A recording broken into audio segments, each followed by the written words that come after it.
Assalamualaikum warahmatullahi wabarakatuh. Semoga kita semua senantiasa dalam lindungan Allah Subhanahu wa Ta'ala. Amin Allahumma amin. Kali ini kita akan menceritakan bagaimana Abu Nawas membalas tipuan dari seorang penipu. Namun sebelum ke videonya, mari dukung channel ini dalam mensyiarkan cerita-cerita Islam yang bermanfaat dengan cara like, subscribe, dan hidupkan loncengnya agar kalian tidak ketinggalan berita terbaru dari channel ini. Ada seorang yogis atau ahli yoga mengajak seorang pendeta bersekongkol akan memperdaya Abu Nawas. Setelah mereka mencapai kata sepakat, mereka berangkat menemui Abu Nawas di kediamannya. Ketika mereka datang, Abu Nawas sedang melakukan sholat duha. Setelah dipersilahkan masuk oleh istri Abu Nawas, mereka lalu masuk dan menunggu sambil berbincang-bincang santai. Seusai sholat, Abu Nawas menyambut mereka. Abu Nawas dan para tamunya bercakap-cakap sejenak. Kami sebenarnya ingin mengajak engkau melakukan pengembaraan suci. Kalau engkau tidak keberatan, bergabunglah bersama kami, kata ahli yoga tersebut. Dengan senang hati. Lalu, kapan rencananya? Tanya Abu Nawas dengan polos. Besok pagi, kata pendeta. Baiklah, kalau begitu kita bertemu di warung teh besok, kata Abu Nawas menyanggupi. Hari berikutnya mereka berangkat bersama. Abu Nawas mengenakan jubah seorang sufi. Ahli yoga dan pendeta memakai seragam keagamaan mereka masing-masing. Di tengah jalan mereka mulai diserang rasa lapar karena mereka memang sengaja tidak membawa bekal. Hai Abu Nawas, bagaimana kalau engkau saja yang mengumpulkan derma guna membeli makanan untuk kita bertiga? Karena kami akan mengadakan kebaktian, kata pendeta.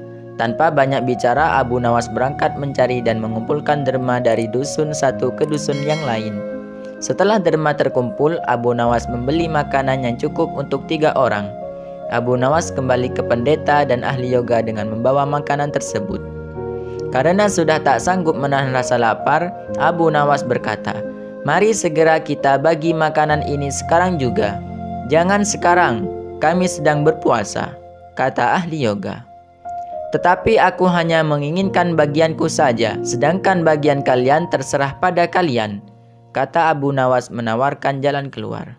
"Aku tidak setuju, kita harus seiring seirama dalam berbuat apapun," kata pendeta. "Betul, aku pun tidak setuju karena waktu makanku besok pagi. Besok pagi aku baru akan berbuka," kata ahli yoga.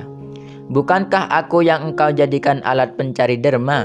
Dan derma itu sekarang telah kutukar dengan makanan ini. Sekarang kalian tidak mengizinkan aku mengambil bagian sendiri. Itu tidak masuk akal," kata Abu Nawas mulai merasa jengkel. Namun begitu, pendeta dan ahli yoga tetap bersikeras tidak mengizinkan Abu Nawas mengambil bagian yang menjadi haknya. Abu Nawas penasaran. Ia mencoba sekali lagi meyakinkan kawan-kawannya agar mengizinkan ia memakan bagiannya. Tetapi mereka tetap saja menolak. Abu Nawas benar-benar merasa jengkel dan marah. Namun Abu Nawas tidak memperlihatkan sedikit pun kejengkelan dan kemarahannya. "Bagaimana kalau kita mengadakan perjanjian?" kata pendeta kepada Abu Nawas. "Perjanjian apa?" tanya Abu Nawas. "Kita adakan lomba. Barang siapa di antara kita bermimpi paling indah, maka ia akan mendapat bagian yang terbanyak. Yang kedua, lebih sedikit dari yang terburuk akan mendapat paling sedikit," pendeta itu menjelaskan. Abu Nawas setuju. Ia tidak memberi komentar apa-apa. Malam pun semakin larut. Embun mulai turun ke bumi. Pendeta dan ahli yoga mengantuk dan tidur. Abu Nawas tidak bisa tidur. Ia hanya berpura-pura tidur. Setelah merasa yakin kawan-kawannya sudah terlelap, Abu Nawas menghampiri makanan itu. Tanpa berpikir 2 kali, Abu Nawas memakan habis makanan itu hingga tidak tersisa sedikit pun. Setelah merasa kekenyangan, Abu Nawas baru bisa tidur. Keesokan hari mereka bangun hampir bersamaan.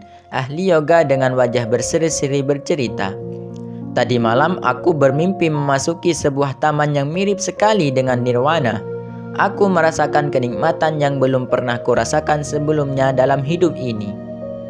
Pendeta mengatakan bahwa mimpi ahli yoga benar-benar menakjubkan.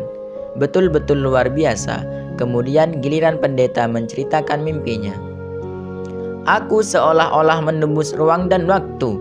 Dan ternyata memang benar. Aku secara tidak sengaja berhasil menyusup ke masa silam, di mana pendiri agamaku hidup. Aku bertemu dengan beliau, dan yang paling lebih membahagiakan adalah aku diberkatinya. Ahli yoga memuji-muji kehebatan mimpi pendeta. Abu Nawas hanya diam, ia bahkan tidak merasa tertarik sedikit pun. Karena Abu Nawas belum juga buka mulut, pendeta dan ahli yoga mulai tidak sabar untuk tidak menanyakan mimpi Abu Nawas. Kalian tentu tahu Nabi Daud alaihissalam. Beliau adalah seorang nabi yang ahli berpuasa. Tadi malam aku bermimpi berbincang-bincang dengan beliau. Beliau menanyakan apakah aku berpuasa atau tidak. Aku katakan aku berpuasa, karena aku memang tidak makan sejak dini hari. Kemudian beliau menyuruhku segera berbuka, karena hari sudah malam. Tentu saja aku tidak berani mengabaikan perintah beliau. Aku segera bangun dari tidur dan langsung menghabiskan makanan itu, kata Abu Nawas tanpa perasaan bersalah secuil pun.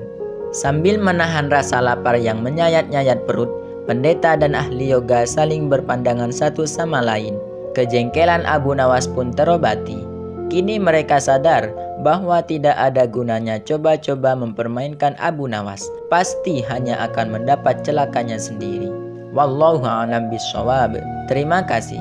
Assalamualaikum warahmatullahi wabarakatuh.